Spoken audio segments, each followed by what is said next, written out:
This is episode 87 of the After Gambling Podcast, and as you'll hear at the start of this episode, I had no idea if I was going to post this when I recorded it to this platform, but I think it's the right decision. So today we're going to talk about shame and stigma, and an interesting thought that I had on the topic this week.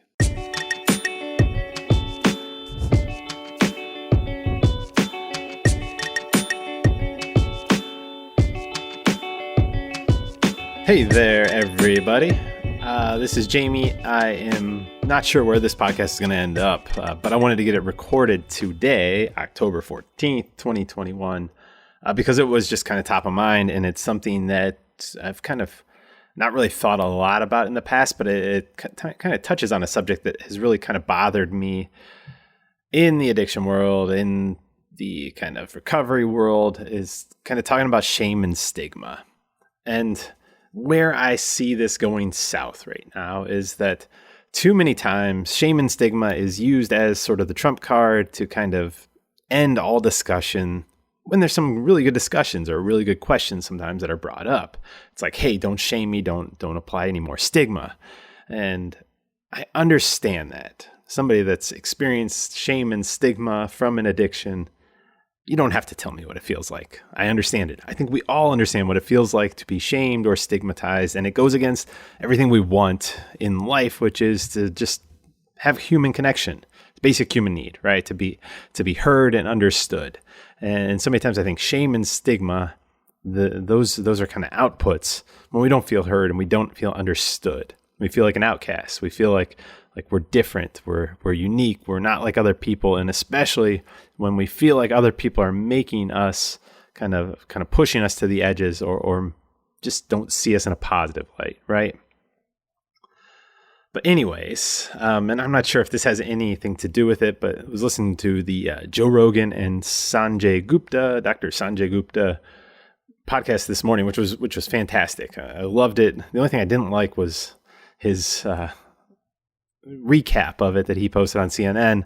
I thought it was so good, but then at the end, I just feel like he completely missed the boat, or it just kind of completely misrepresented. It didn't seem like he had a conversation where he felt like, I think he summed it up by saying that Joe had already made up his mind on it. And it seemed like, man, after 3 hours, I just completely didn't see that as the case. Obviously, he was pushing back, and I think from listening to Joe quite a bit, and I think Sanjay brought it up earlier in his article about kind of having strong beliefs loosely held, which is something I've talked about quite a bit as well. I like to have strong beliefs, but they're loosely held. The moment that you come up with something that disproves it, or I'm like, wow, that's a great point I never thought of, or you're right, I always held this belief, and now that challenges it, I'm going to be the first one to go get in line and start beating it up. So I love when ideas are questioned. And so it was kind of frustrating to see that he framed it as thinking that Joe had already made up his mind, and that was his ultimate takeaway, when it seemed like a great discussion where two people were just kind of sharing their views and trying to understand how the other person thinks. And when they didn't understand the other side, ask questions. And neither one really kind of got resolution, I think, which, hey, sets it up for a part two. But after 3 hours, it's great. A great 3-hour conversation. But anyways, I was listening to that. So this may have some impact on this, but ultimately, just the fact that, I guess it does, because I came away with that, seeing that conversation go down in one way, and it seemed like both of them had kind of a similar view, that it was that kind of that give and take. It was push and pull, but it was also just open and curious, and both of them went into it with strong beliefs. But if one of the other person would have said something that was really hard to refute, and I think they both are going to walk away with things that they're going to have to explore more, which I think they will, but that would lead to better and more important and more interesting discussion the next time. And so it was with that thought that we can have these discussions and come away from it with completely different views, right? So that's one of the things that was kind of already sticking in my mind today. And then I saw something about shame and stigma. And I started thinking about those two things in a way that I had never really thought of before. Hence why I kind of went to Twitter to post something to get some feedback. And now I'm on here doing this podcast recording. which, as I said, I have no idea where this is going to live because I do a podcast and I don't know that it's relevant for the After Gambling podcast audience. Maybe it is. Maybe that's the ideal.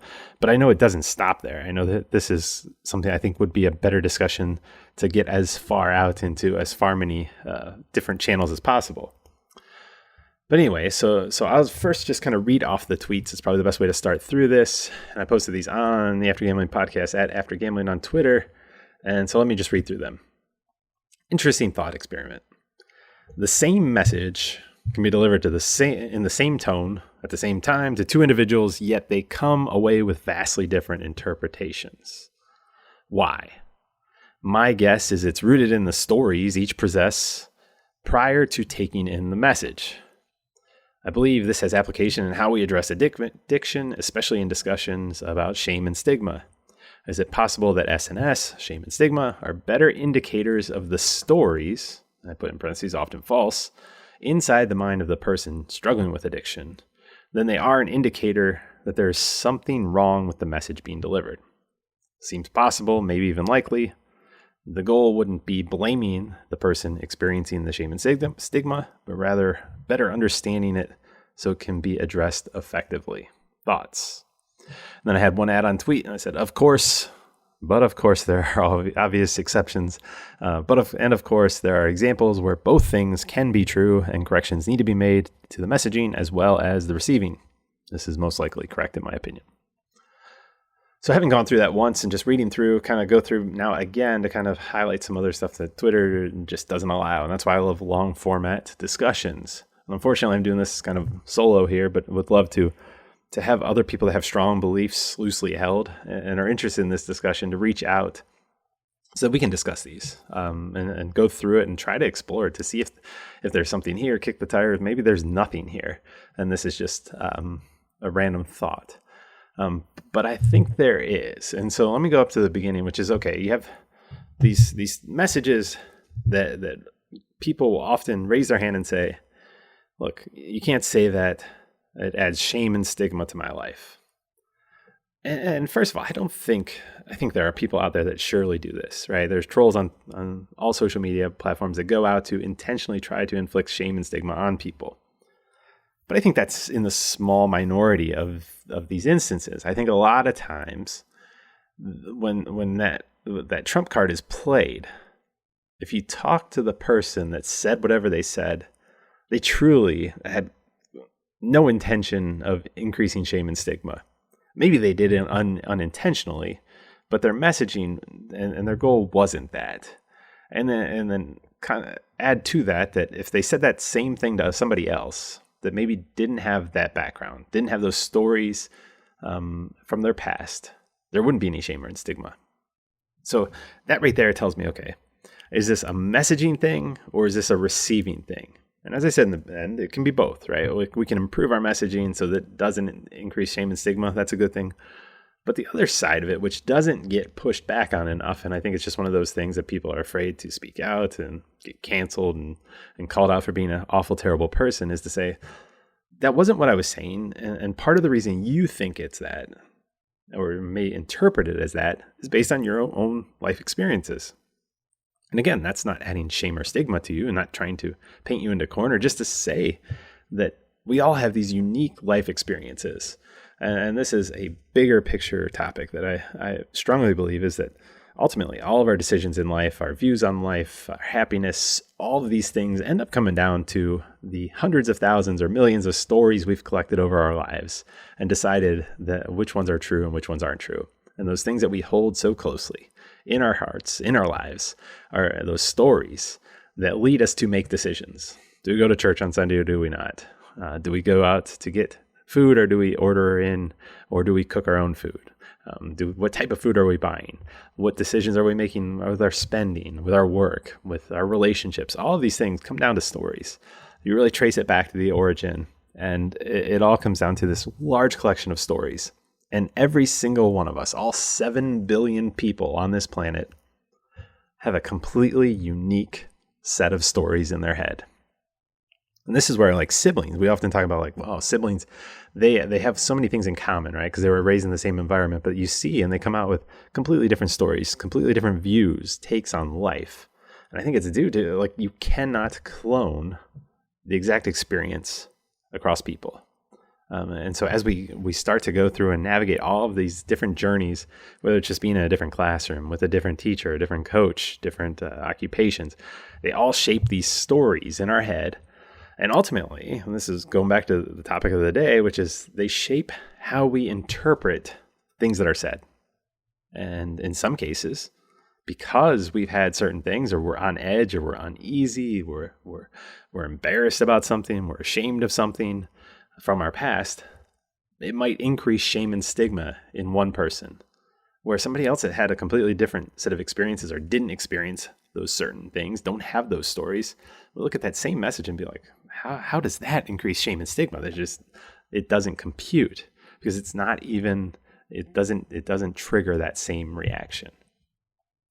Now, where this gets interesting is if we're going to focus on language and the importance of language and shaming and stigma, it's understandable to try to improve these things, but we have to understand the limitations, I guess is where I'm going with this. You can only do so much because you can't understand how every person and each individual is going to interpret a message. I'm a marketer. I try to figure these things out. I try to figure out a story for a target audience that's going to resonate with them, or that isn't going to upset them, isn't going to shame or stigmatize them. So this is what I do. And we can only do this on kind of population basis. Obviously, the more data points that we have on a group or an individual, the better we can tailor that message. But change up a couple of them, and all of a sudden one message that really works for somebody and really resonates and leads them through a sales funnel will just completely fall flat with somebody else. And I think that's a lot of what's happening here with shame and stigma. So it becomes a frustrating thing, because it almost creates an impossible task. And it doesn't mean we shouldn't take on and try to improve upon things that are impossible. But we have to understand the limitations, that simply raising our hands and saying, oh, you can't say that because it's shaming me, or adding stigma to my life. There's two sides of this. There's the message being delivered, but there's also the person receiving it. And we as somebody, and we all have shame and stigma about something. There are things that we can do to understand what the root of that shame and stigma is, and ultimately try to just get to the point where it doesn't shame us, it doesn't stigmatize us. So I love the writing of Mark Manson so much. If you haven't looked up Mark, one of his core kind of tenets or core messages is that ultimately there's so many things that we can't control, and we just have to say screw it and like not try to control them, not worry. I mean, his book, the first book that was the bestseller, was The Subtle Art of Not Giving a Fuck. I mean, that is what we have to do. Is like, and it's hard. It's definitely difficult. But as long as we care about these interpretations and we connect these stories in our head, ultimately that is within our control. What story we connect and the emotions we connect to it, only us as the individual can process these external factors and then connect the dots that then lead to and trigger that shame and stigma. Nobody else can do that. Sure, trolls can kind of guess at what hot button topics are and jump on. But again, you can line somebody up. If you line me up, and if I don't care, I mean, I've shared my entire gambling addiction story with pretty much anybody in the world that has an internet connection and wants to listen to it. If I'm to the point, and I'm not saying I'm perfect on this, but if I'm to the point where I'm just comfortable with it, it's like, hey, that happened in my life. Like, it doesn't shame me, it doesn't stigmatize me. And somebody starts bringing up all these things, and it's like, oh, listen, what about your gambling? I'm like, yeah, that happened. But it doesn't shame me. It doesn't stigmatize me. That's only been through work and a lot of hard work, and I understand that. But it just proving the point that like there's two sides of this. That person obviously controls what they say, but I also can be empowered. And I guess that's ultimately where I'm going with this. Is I'd love to see us spend more time empowering people, and it all goes back to the serenity prayer. God grant me the serenity to accept the things I cannot change, courage to change the things I can, and the wisdom to know the difference.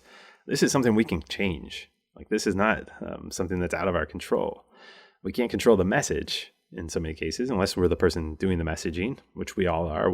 At some point, we're always a messenger, and at some point, we're always the person receiving that message, or the deliverer and the receiver. We play both roles.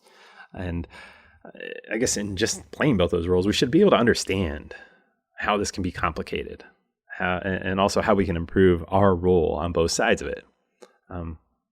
But again, it goes back to this whole thing about like using shame and stigma as a trump card to just shut down messaging, and not messaging, but discussion.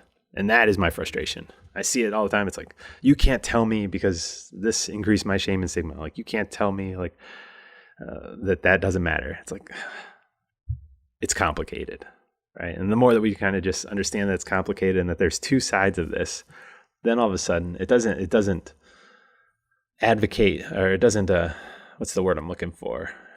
Relieve or remove the expectation that the person, the messenger, should try to improve their messaging, right? 4 agreements. Be careful with your words, and or be what's I forget the 4 agreements exact language, but be specific in your words. It's something along those lines. Just basically pay attention to what you're saying and try to speak nicely, right? What our grandparents would have said, and their great grandparents would have said, "Hey, be nice to each other." There's that end of it, but then there's also the end of the world isn't going to cater to us. The world's not going to cater to anybody, because even if we wanted to cater to everybody, go back to the start of this, you can't. To be able to tell a story that has the same level of response across 7 billion people is an impossible task. To try to do that across 100 people is an impossible task. To try to do that across 10 people or even 2 people is an impossible task. 2 people will always interpret stuff slightly different. They may be very similar, but there's always going to be some different stories from their life, from their experience in life, that leads to reacting differently.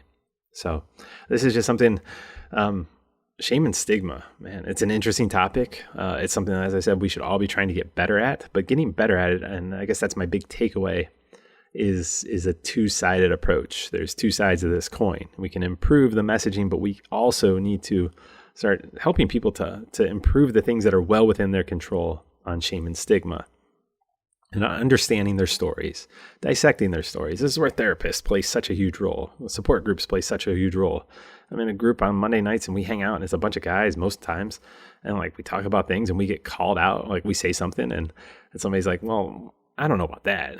And it's a space where, I mean, it doesn't feel bad for when people call us out, because we expect that. We call each other out. There's an accountability there because we know people care about us. And obviously we've built that over time. But it just highlights that we should be able to question these things, and to question our own stories. And the more that we can educate people on best practices for questioning the stories that are going on in our head, we're going to be able to reduce shame and stigma, because it's not going to matter as much what people say. Even if we only control those things that is within the control of the person, we can get to the point where people don't have these shame and stigma attached to things. And then hopefully we can get beyond this kind of just calling it out and using it to hide behind, which is something that is absolutely a tactic today. If anybody says it isn't a tactic, and this isn't exclusive to gambling industry or problem gambling or any type of addiction, this is across the board. Shame and stigma is used in all walks of life, in all topics, to something to hide behind, or to use to deflect attention. And ultimately, it works really well. But hopefully this sheds some new light on it, or at least creates a new discussion that I'm kind of just interested to see the feedback on. And I'm interested to hear responses to. And I even posted earlier, roast this, like come up with all the holes, like make Swiss cheese out of this. Like, I want to hear all of the feedback, because that's how we improve things. That's how we get better. It's not, okay, you can't tell me about this because, hey, it's going to increase my shame to tell me I'm wrong on this. Not the case. So please reach out. Let me know what you think. If this is something you want to discuss, hey, Zoom is wonderful. We can have discussions from anywhere in the world and with an internet connection. So let's chat about it. But I'm interested to see everybody's feedback, because ultimately it goes back to that strong beliefs loosely held, right? I think right now, people that feel like shame and stigma is something that is outside of their control is a strong belief. I understand it's a strong belief. I had that strong belief. That's ultimately like it's so easy for me to empathize and understand because I've been there. And that's always my frustration is I'm not upset with people that think this way because I thought that way. Like, it's hard to be upset with yourself, right? Because you saw that it was just part of an evolution. It was part of a process of development, life development, understanding how things work, how I work has been part of it. So it's impossible to be upset with people. But sorry, I lost my train of thought there, but just interested in this discussion and seeing where it goes. So it looks like about 20 minutes. 20 minutes on your own. It went pretty fast. But yeah, wherever this is posted, you can reach out to me at Jamie Salzberg on Twitter. You can email me. I'm not too hard to find. Type in my name, you'll find me. See ya.